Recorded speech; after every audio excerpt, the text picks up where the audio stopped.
Hello दर्शन नमस्ते साथीहरू। यो वर्तमान समयमा युवाहरू किन परदेशिन परेको हो? यसको मुख्य कारण के हो थाहा छ? यो भ्रष्टाचारी नै हो। यो हाम्रो देशमा भ्रष्टाचार नभइदिएको भए सायद यो लाखौँ युवाहरू परदेशिन पर्ने थिएन।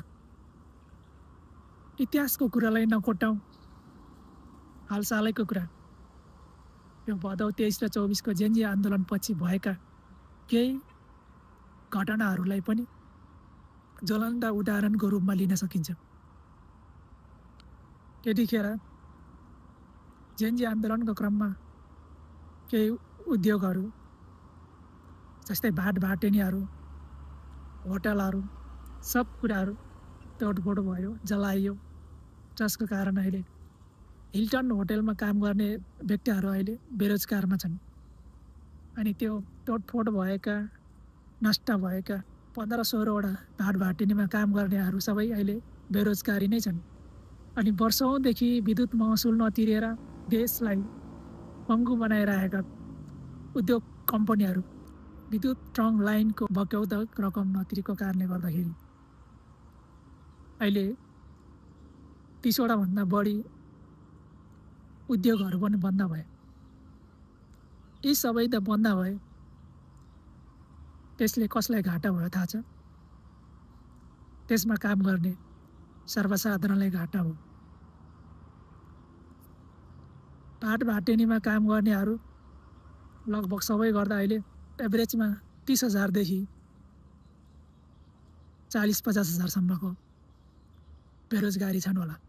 अनि त्यो विद्युत रकम बक्यौता नतिर्ने कम्पनीमा काम गर्ने कर्मचारीहरू अहिले बेरोजगारी भएका छन्। किन थाहा छ? विद्युतको बक्यौता रकम नतिरेको कारण लाइन काटिदिएको छ। घाटा कसलाई भयो? सर्वसाधारणलाई। अनि हरेक क्षेत्रमा रोजगारी उत्पादन गरेर बेरोजगारीहरूलाई रोजगारी दिनुको सट्टा अलिअलि जीर्ण अवस्थामा भए पनि चलेका केही उद्योग कल कारखाना लगायतका केही व्यवसाय कम्पनीहरू भटाभट बन्द हुने क्रममा छ, जसको प्रत्यक्ष असर कसलाई पर्यो भन्दा त्यसमा काम गर्ने युवाहरूलाई पर्यो। देशमा रोजगार नहुने बित्तिकै हामी युवाहरू कहाँ जानुपर्छ थाहा छ? हामीले रोज्ने भनेको वैदेशिक रोजगार नै हो। अनि दैनिक रूपमा हजारौँ युवाहरू नपरदेशिएर अब के गर्ने? बेरोजगारी भएर, झोले झन्डा भएर पार्टीका पछि लाग्ने हो र? देशमा अलिअलि रोजगारी दिइरहेका कम्पनीहरूलाई पनि बन्द गराउन बाध्य गर्छन्। यो प्रमुख जट भनेकै भ्रष्टाचारी हो। यदि देशमा भ्रष्टाचारी नभइदिएको भए अस्तिको जेनजी आन्दोलन, भदौ 23-24को आन्दोलन पनि हुने थिएन। देशका ऐतिहासिक महत्त्व मानेका सिंहदरबार जल्ने पनि थिएन। बेरोजगारी युवाहरूलाई रोजगारी दिइरहेका भाटभाटेनीहरू पनि जलाउनु पर्ने अवस्था आउँदैन थिए। अनि युवाहरूलाई रोजगारी दिइरहेका हिल्टन होटल पनि जलाउन पर्ने अवस्था थिएन। अनि प्रत्येक पार्टीका पार्टी कार्यालयहरू अनि नेताहरूको घर जलाइरहनु पर्ने थिएन। यसको प्रमुख जट भनेकै भ्रष्टाचार हो। यदि देशमा भ्रष्टाचारी मात्र नियन्त्रण भइदिएको भए यस्ता भैभा अवस्था आउँदैन थियो। अनि लाखौँ युवाहरू परदेशिन पर्ने अवस्था आउँदैन थियो। म नेपालसँग एउटै कुरा मात्र आश गर्छु, यो जे गरी हुन्छ, जसरी हुन्छ, भ्रष्टाचार चाहिँ नियन्त्रण गरिदेऊ। यदि भ्रष्टाचार मात्र नियन्त्रण भइदियो भने पनि देशमा विकास हुन धेरै टाइम लाग्दैन। दक्ष युवाहरू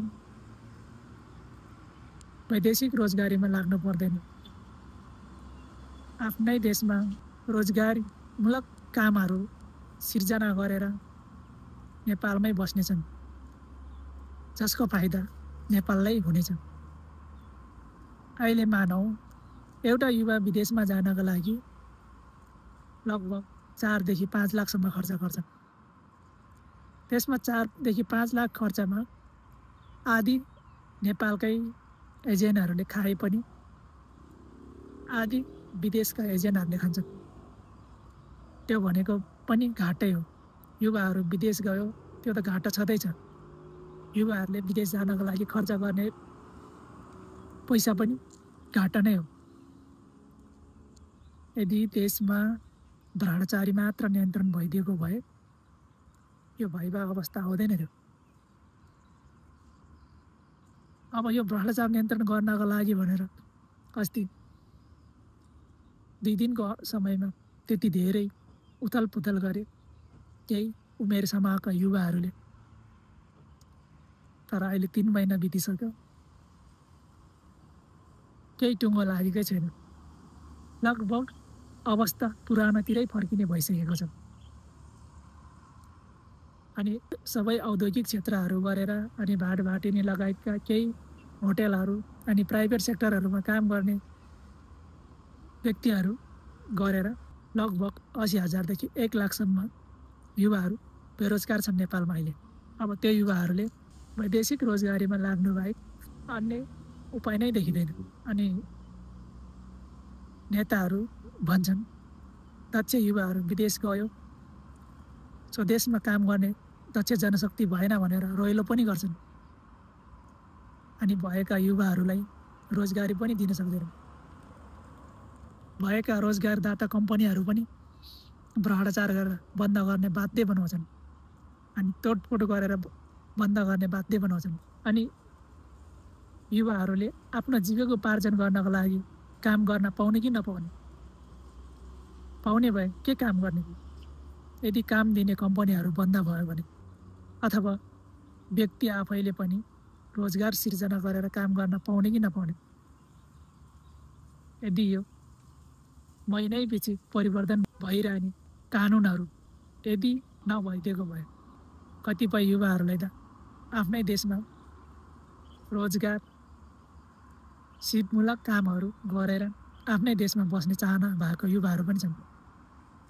तर देशका यो भ्रष्टाचारी विसङ्गति अनि राजनीतिक वैचारिकता यी विभिन्न समस्याहरूको कारणले गर्दा आफ्नै देशमा पनि व्यवसाय गरिरहेका युवाहरू आफ्ना व्यवसायलाई बन्द गरेर वैदेशिक रोजगारीमा लाग्ने लहरको लागिसक्यो।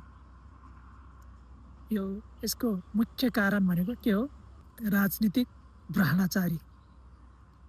यदि भ्रष्टाचारी नभइदिएको भए यस्तो समस्या आउँदैन थियो। अब के गर्ने त? यो सबै कुराहरू नियन्त्रण गर्नको लागि अब भ्रष्टाचारी अन्त्य गर्नै पर्छ।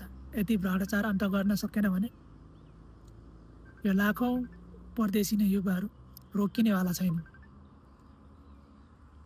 बोल्दा बोल्दै कुराहरू धेरै भए साथीहरू, भिडियो धेरै लङ भयो। भिडियोलाई अन्तिमसम्म हेरेर अनि केही प्रतिक्रियाहरू दिनु होला। धन्यवाद।